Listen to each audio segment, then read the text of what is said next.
Cristiano Ronaldo एक ऐसा नाम जिसे पूरी दुनिया जानती है। लेकिन क्या आपको पता है कि 2022 में सऊदी अरेबिया ने रोनाल्डो को अपने देश में खिलाने के लिए $200 मिलियन पर ईयर का कॉन्ट्रैक्ट दे दिया। इतना ही नहीं, WWE जैसा अमेरिकन रेसलिंग जायंट हर साल अपना सबसे बड़ा इवेंट सऊदी अरेबिया में ही करवाता है और बदले में सऊदी गवर्नमेंट WWE को एक सिंगल शो का $50 मिलियन पे करती है।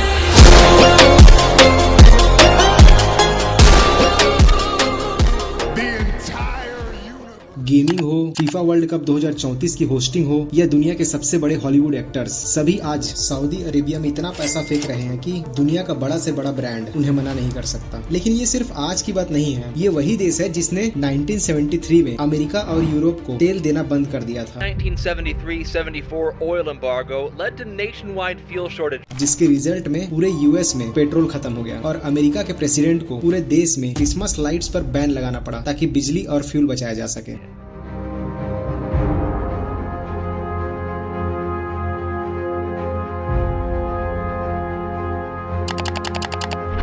मतलब एक तरफ से स्पोर्ट्स और एंटरटेनमेंट पर पानी की तरह पैसा बहाना और दूसरी तरफ एक फोन कॉल से पूरे वेस्ट की इकोनॉमी को हिलाकर रख देना। आखिर ये पावर सऊदी अरेबिया के पास आया कहां से?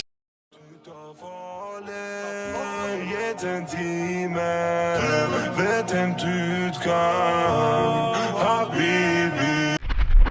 1920s का दौर था। अरब का ये इलाका जिसे अरेबियन पेनिनसुला कहा जाता है दुनिया के सबसे हार्श और डिफिकल्ट रीजन में से एक था। अरेबियन पेनिनसुला का मतलब है रेड सी और पर्सियन गल्फ के बीच बसा वो विशाल रेत का समुंदर जहाँ टेम्परेचर काफी हाई होता है। यहाँ ना कोई परमानेंट नदियाँ थी, ना उपजाऊ जमीन और ना ही कोई हैवी इंडस्ट्रीज। लोगों की जिंदगी सिर्फ 3 चीजों पर टिकी थी: खजूर की खेती, छोटे मोटे ट्रेड्स और कैमल हर्डिंग। इस पूरे इलाके में अलग अलग ट्राइब्स रहा करते थे जो आपस में लड़ते रहते थे। लेकिन 1932 में एक visionary leader king Abdulaziz Saud ने इन बिखरे हुए ट्राइब्स को एक साथ मिलाकर एक नए देश की बुनियाद रखी, the kingdom of Saudi Arabia. लेकिन देश तो बन गया था, पर इस नई गवर्नमेंट के पास देश चलाने के नाम पर पैसे का सोर्स सिर्फ मक्का और मदीना आने वाले हज पिलग्रिमेज से मिलने वाला छोटा सा टैक्स होता था। लेकिन 1930s में जब दुनिया में द ग्रेट डिप्रेशन आई तो हज पर आने वाले लोगों की संख्या अचानक बहुत कम हो गई। सऊदी गवर्नमेंट बैंकरप्सी के कगार पर खड़ी थी। गवर्नमेंट के पास अपने ऑफिशियल्स को सैलरी देने तक के पैसे नहीं थे। किंग अब्दुल अजीज सौद को अपने देश को बचाने के लिए अर्जेंटली पैसे चाहिए थे और तभी किंग ने एक ऐसा रिस्की डिसीजन लिया जिसने आने वाले वक्त में न सिर्फ सऊदी अरेबिया बल्कि पूरी दुनिया की किस्मत बदल कर रख दी। 1933 में उन्होंने एक American company standard oil of California के साथ एक एग्रीमेंट साइन किया और इस एग्रीमेंट को ऑयल कंसेशन कहा गया। देखो, यहाँ कंसेशन का मतलब होता है एक तरह का कॉन्ट्रैक्ट या रेंटल बेसिस पे किसी चीज को देना, ठीक है। तो जहाँ सऊदी अरेबिया ने अमेरिका को अपनी जमीन पर तेल ढूंढने और निकालने की परमिशन दी और बदले में अमेरिका ने सऊदी गवर्नमेंट को एडवांस में पैसे और रॉयल्टीज देने का वायदा किया। लेकिन इस कॉन्ट्रैक्ट के साइन होने के बाद आगे जो होने वाला था उसकी उम्मीद किसी को नहीं थी। अमेरिकन इंजीनियर्स और जियोलॉजिस्ट सऊदी के रेत के टीलों पर पहुंचे और जमीन में मीलों तक गहरे ड्रिल्स करना शुरू कर दिया। ऐसे करते करते पहला साल बीता, दूसरा साल बीता, तीसरा साल बीता। एक के बाद एक उन्होंने 6 अलग अलग जगहों पर कुएं खोदे, लेकिन हर बार हाथ लगी तो सिर्फ सूखी रेत और कंकड़। यार, इस कंपनी के बोर्ड ऑफ डायरेक्टर्स अमेरिका में परेशान हो गए। उनके मजाक उड़ाए जाने लगे कि वो डिजर्ट में अपना मिलियंस ऑफ डॉलर्स पानी की तरह बहा रहे हैं। तो फिर कंपनी ने डिसीजन लिया कि अब वो और पैसा बर्बाद नहीं करेंगे और इस प्रोजेक्ट को बंद कर दिया जाएगा। लेकिन एक चीफ जियोलॉजिस्ट मैक्स स्टेनिक ने कंपनी से बस एक आखिरी मौका मांगा। उन्होंने डैमम हिल नंबर 7 नाम की जगह पर आम गहराई से बहुत ज्यादा गहरा, लगभग 1.5 किलोमीटर नीचे ड्रिल करने का फैसला किया। और फिर इतने मेहनत के बाद वो दिन आया, 3 मार्च 1938। अचानक जमीन हिलने लगी और कुएं से एक जोरदार धमाके के साथ काला तेल आसमान की तरफ उछलने लगा। और ये तेल इतना ज्यादा था कि इस जगह ने रोजाना 1500 बैरल से भी ज्यादा तेल देना शुरू कर दिया। ये कोई आम तेल का कुआं नहीं था, ये दुनिया का सबसे बड़ा ऑयल रिजर्व यानी तेल के खजाने का दरवाजा था। मतलब यूं कह लो कि सऊदी अरेबिया के पास अब दुनिया का सबसे सस्ता और सबसे बड़ा तेल का भंडार था। कल तक जो देश अपने खर्चों के लिए दूसरों पर डिपेंड था, उसके पास अब पैसों का ऐसा समुंदर आने वाला जिसके बारे में किसी ने सपने में भी नहीं सोचा था। लेकिन जमीन के नीचे से तेल निकलना तो सिर्फ पहला स्टेप था। इस तेल को दुनिया की पावर में कैसे बदला गया होगा? 14 फरवरी 1945 सेकेंड वर्ल्ड वॉर अपने आखिरी दौर में थी। स्विस कैनाल में खड़े एक अमेरिकन वॉरशिप यूएसएस क्विंसी पर दुनिया की दो सबसे अलग हस्तियां मिली, US president Franklin D Roosevelt और सऊदी अरेबिया के किंग अब्दुल्लाजीज। दोनों देशों के कल्चर, रिलीजियन और थॉट प्रोसेस में जमीन आसमान का फर्क था, लेकिन यहाँ एक ऐसी डील साइन हुई जिसने मॉडर्न जियोपॉलिटिक्स का सबसे बड़ा अलायंस बनाया, और इस डील को क्विंसी एग्रीमेंट या ऑयल फॉर सिक्योरिटी डील कहा गया। देखो, इस एग्रीमेंट में ये था कि सऊदी अरेबिया का वादा था कि हम अमेरिका और उसके एलाइज को बिना किसी रुकावट के कंटिन्यूअस सस्ता ऑयल सप्लाई करेंगे, और वहीं अमेरिका का वादा था कि इसके बदले हम सऊदी अरेबिया और उसकी रॉयल फैमिली को हर बाहरी दुश्मन और रीजनल खतरों से मिलिट्री प्रोटेक्शन देंगे। देखो, जियोपॉलिटिक्स में देशों के बीच रिसोर्सेस और मिलिट्री पावर का ही गेम होता है। सऊदी के पास तेल तो था, लेकिन अपनी रक्षा करने के लिए बड़ी आर्मी नहीं थी। वहीं अमेरिका के पास दुनिया की सबसे पावरफुल आर्मी तो थी, लेकिन उन्हें अपनी इकोनॉमी और टैंक्स चलाने के लिए तेल चाहिए था। तो यहाँ दोनों ने एक दूसरे की कमजोरी को ताकत बना दिया। देखो, 1970 आते आते दो चीजों के कारण सऊदी अरेबिया ने अपनी पावर को एक अलग लेवल पर पहुंचा दिया, जिसमें पहला था ओपेक का सबसे बड़ा लीडर बनना। देखो, ओपेक मतलब होता है ऐसे देशों का ग्रुप जो तेल प्रोड्यूस करती हैं, और वैसे इसका फुल फॉर्म होता है organization of the petroleum exporting countries. तो सऊदी अरेबिया इस ओपेक का लीडर बन गया, जो डिसाइड करता था कि दुनिया में कितना तेल बिकेगा और उसकी कीमत क्या होगी। और दूसरा था पेट्रो डॉलर सिस्टम, मतलब सऊदी अरेबिया ने अमेरिका के साथ एग्रीमेंट किया कि दुनिया का कोई भी देश अगर सऊदी से तेल खरीदेगा तो पेमेंट सिर्फ और सिर्फ यूएस डॉलर में ही होगी। इस एक रूल ने यूएस डॉलर को दुनिया का सबसे पावरफुल करेंसी बना दिया और सऊदी अरेबिया को ग्लोबल फाइनेंशियल सिस्टम का किंग मेकर। देखो, ऑयल वेल्थ और अमेरिकन सिक्योरिटी पैक्ट ने सऊदी अरेबिया को इकोनॉमिक और मिलिट्री पावर तो दे दी, लेकिन उनके पास एक और ऐसी ताकत थी जो किसी वेल्थ या वेपन से नहीं खरीदी जा सकती। सऊदी अरेबिया की धरती पर मौजूद है इस्लाम के दो सबसे पवित्र शहर मक्का और मदीना। इस्लाम में मक्का वो जगह है जहाँ काबा मौजूद है, जिस तरफ मुंह करके दुनिया भर के मुस्लिम्स रोजाना प्रेयर करते हैं, और मदीना वो शहर है जहाँ प्रोफेट मोहम्मद का रोजा है। हर साल मिलियंस ऑफ मुस्लिम्स यहाँ हज और उमराह यानी एक पवित्र यात्रा करने के लिए आते हैं। पुराने दौर में किसी देश की पावर सिर्फ उसकी मिलिट्री से नापी जाती थी, जिसे हार्ड पावर कहते थे, लेकिन बिना किसी फोर्स के लोगों के दिलों में फेथ को इन्फ्लुएंस करना सॉफ्ट पावर कहलाता है। और इसी टाइटल ने सऊदी किंग को दुनिया के 1.9 बिलियन मुस्लिम्स का स्पिरिचुअल और आइडियोलॉजिकल लीडर बना दिया। तो अब जब भी दुनिया के किसी भी कॉर्नर में इस्लामिक अफेयर्स की बात आती तो सऊदी अरेबिया का स्टैंड सबसे ज्यादा मायने रखता था, और इस स्पिरिचुअल लीडर का फायदा सऊदी अरेबिया को जियोपॉलिटिक्स में भी मिला। एशिया, अफ्रीका और मिडिल ईस्ट के dozens of Muslim majority Nations diplomatic और स्ट्रेटेजिक डिसीजंस के लिए सऊदी अरेबिया की तरफ देखते थे। सऊदी अरेबिया ने इस सॉफ्ट पावर का इस्तेमाल अपने इलाइज को स्ट्रॉन्ग करने के लिए किया। तो यहाँ अब एक सिंपल इक्वेशन देखो, सऊदी अरेबिया के पास ऑयल था, अमेरिकन सिक्योरिटीज थी, फाइनेंशियल कंट्रोल था और साथ ही रिलीजियस लीडरशिप भी था। तो यार इन चारों पिलर ने मिलकर सऊदी अरेबिया को एक इनविंसिबल पावर हाउस बना दिया। लेकिन इस सारे प्रोसेस में आने वाले ट्रिलियंस ऑफ डॉलर्स के तेल के पैसे से देश के अंदर क्या बदल रहा था, आओ उसे जानते हैं।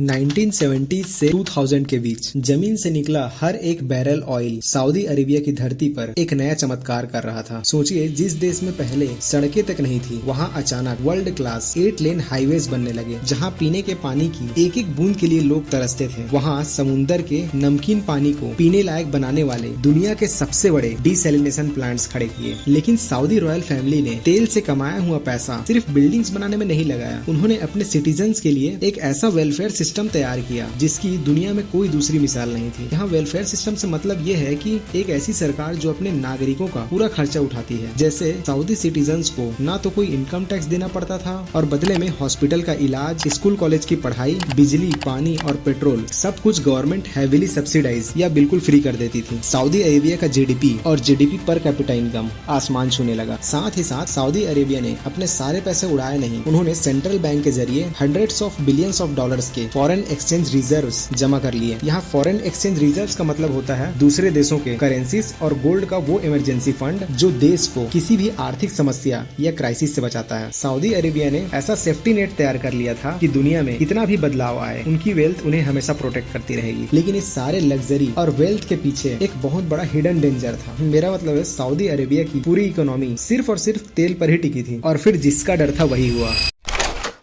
2014-15 के टाइम क्रूड ऑयल की कीमत अचानक $100 पर बैरल से गिरकर $30 से भी नीचे आ गई। सऊदी अरेबिया जो हर साल हजारों करोड़ रुपए सिर्फ ऑयल बेचकर कमा रहा था, उसका बजट अचानक घाटे में चला गया। गवर्नमेंट को अपने इमरजेंसी बैंक रिजर्व से पैसे निकालकर देश चलाना पड़ा। पहली बार सऊदी रॉयल फैमिलीज को एक कड़वा सच समझ में आया कि आप कितने भी अमीर क्यों ना हो, अगर आपका पूरा बिजनेस सिर्फ एक सिंगल प्रोडक्ट पर टिका है तो आप कभी भी बर्बाद हो सकते हैं। लेकिन ये सिर्फ एक समस्या नहीं थी, ऐसे दो और बड़े प्रॉब्लम्स थे, जैसे द ग्रीन ट्रांजिशन, यानी पूरी दुनिया इलेक्ट्रिक व्हीकल्स और सोलर एनर्जी की तरफ शिफ्ट हो रही थी। प्रेडिक्शन ये था कि आने वाले डिकेड्स में दुनिया को तेल की उतनी जरूरत नहीं रहेगी। और दूसरा है यूथ एक्सप्लोजन, यानी साउथ अरेबिया की 60% से ज्यादा पॉपुलेशन 30 साल से कम उम्र की थी, यानी हजारों यूथ हर साल डिग्री लेकर निकल रहे थे, लेकिन सभी को गवर्नमेंट ऑफिसेस में जॉब देना इम्पॉसिबल हो रहा था। और अब सऊदी अरेबिया के पास दो ही रास्ते थे, या तो वो चुपचाप बैठकर अपने आखिरी ऑयल बैरल के बिकने का इंतजार करे, या फिर पूरे देश के सिस्टम को रूट लेवल से बदल डालें। और फिर इस वक्त सीन में एंट्री होती है एक ऐसे यंग और एम्बिशियस लीडर की, जिनका नाम है crown prince Mohammed bin Salman.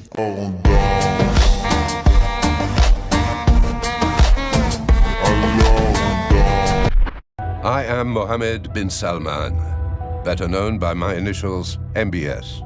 और इन्होंने सऊदी अरेबिया के सामने एक ऐसा बोल्ड विजन रखा जिसके बारे में 10 साल पहले कोई सोच भी नहीं सकता था। इस प्लान का नाम था विजन 2030। 2016 में लॉन्च हुआ विजन 2030 कोई आम सरकारी स्कीम नहीं था। टारगेट एकदम साफ था, सऊदी अरेबिया को तेल बेचने वाले देश से बदलकर एक ग्लोबल हब बनाना, जहां tourism, technology, entertainment, mining, logistics और रिन्यूएबल एनर्जी देश की नई पहचान बने। इस विजन 2030 के तहत डिकेड से चलते आ रहे रूल को एक झटके में बदल दिया गया। वुमेन को गाड़ी चलाने और वर्क फोर्स में आने की परमिशन मिली। सिनेमा और एंटरटेनमेंट वेन्यूज खोले गए ताकि सऊदी सिटीजन्स जो trillions of dollars Dubai, London और यूएस में जाकर स्पेंड करते थे, वो पैसा अब देश के अंदर ही रहे। और इन सभी बदलावों के कारण सरकारी डेटा और इंडिपेंडेंट एनालिस्ट के मुताबिक सऊदी अरेबिया ने अपनी नॉन ऑयल इकोनॉमी को लगभग 50% ऑफ जीडीपी तक पहुंचा दिया है, जो एक बहुत बड़ा माइलस्टोन है। लेकिन चैलेंजेस अब भी कम नहीं थे। फॉरेन डायरेक्ट इन्वेस्टमेंट, यानी बाहर की विदेशी कंपनी का सऊदी में डायरेक्ट पैसा लगाना उतनी स्पीड से नहीं आया जितना की वहाँ के क्राउन ने एक्सपेक्ट किया था।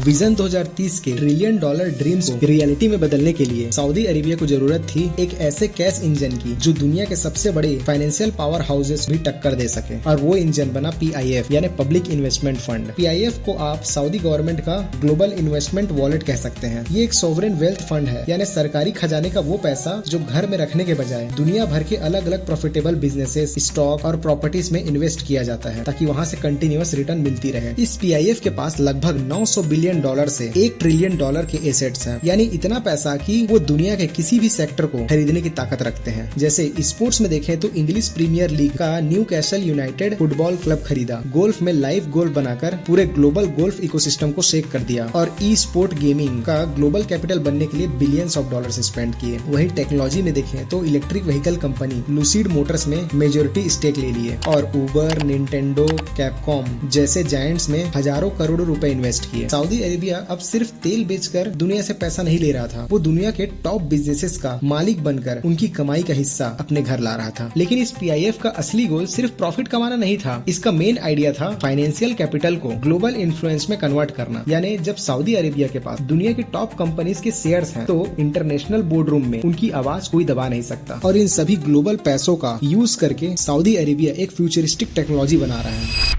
जैसे सोचिए एक ऐसा शहर जहां ना कोई कार्स होंगी, ना सड़कें, ना कोई कार्बन इमिशन। एक ऐसा 170 किलोमीटर लंबा, 500 मीटर ऊंचा मिरर्ड ग्लास क्लैड स्काईस्क्रैपर, जिसके अंदर 9 मिलियन लोग रहेंगे और हर जरूरत की चीज 5 मिनट की वॉक पर मिलेंगी। इस आर्किटेक्चरल मार्वल का नाम है द लाइन, जो कि सऊदी अरेबिया के $500 बिलियन से $1 ट्रिलियन के मेगा रीजन नियोम का सबसे बड़ा प्रोजेक्ट है। लेकिन सऊदी अरेबिया इतना क्रेजी रिस्क ले क्यों रहा है? क्या ये सिर्फ शो ऑफ है? नहीं, ऐसा नहीं है। स्ट्रेटेजिक रीजंस बहुत क्लियर है। रेड सी कोस्ट से दुनिया की 13% ग्लोबल ट्रेड गुजरती है। सऊदी चाहता है कि जब दुनिया ऑयल से आगे बढ़े तो नियोम दुनिया का सबसे बड़ा टेक्नोलॉजी, रिन्यूएबल एनर्जी और लग्जरी टूरिज्म हब बने। सलमान का गोल है कि दुनिया के टॉप इनोवेटर्स, साइंटिस्ट, बिजनेसमैन और हाई नेटवर्क टूरिस्ट दुबई या सिंगापुर की जगह सऊदी अरेबिया में आए। Saudi Arabia traditional super powers जैसे चाइना और यूएस की तरह एडवांस मैन्युफैक्चरिंग या मिलिट्री टेक से डोमिनेट नहीं है। उनकी ताकत है उनकी अनमैच्ड फाइनेंशियल फ्लेक्सिबिलिटी। सलमान और उनका देश आज हिस्ट्री के सबसे बड़े सोशियो इकोनॉमिक एक्सपेरिमेंट से गुजर रहे हैं। वो ऑयल डिपेंडेंट किंगडम से बदलकर एक मॉडर्न इकोनॉमिक जायंट बनने की रेस लड़ रहे हैं। एक ऐसी रेस जहां गलती की गुंजाइश बहुत कम है। लेकिन एक बात तो तय है, जब तक मक्का में लोग इबादत के लिए आएंगे, जब तक ग्लोबल लॉजिस्टिक्स को उनके डिजर्ट वाटर से गुजरना पड़ेगा और जब तक उनका $1 ट्रिलियन वॉल्ट भरा है, सऊदी अरेबिया को इग्नोर करना दुनिया के किसी भी देश के बस की बात नहीं है।